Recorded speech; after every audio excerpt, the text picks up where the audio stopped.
मित्रों, आए जाने हस्तरेखा अध्ययन में जीवन रेखा और मस्तिष्क रेखा और हृदय रेखा कैसी होनी चाहिए।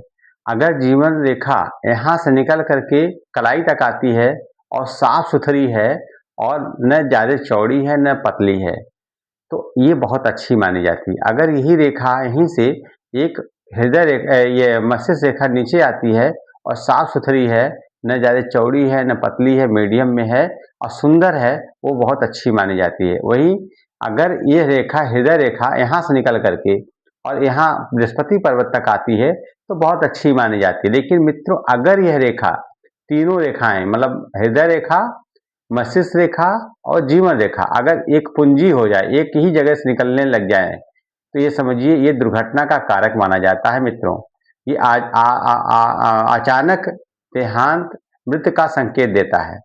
और एक चीज और भी है, अगर ये कटी पिटी कहीं भी रेखाएं हैं तो उसका बुरा परिणाम होता है।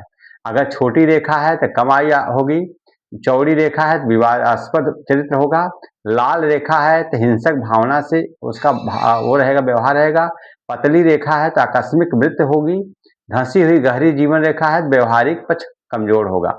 ये सब चीजों को ध्यान दे करके अगर किसी के बारे में हम बताते हैं तो ये चीजें बिल्कुल सटीक आता है। हर हर महादेव महादेव।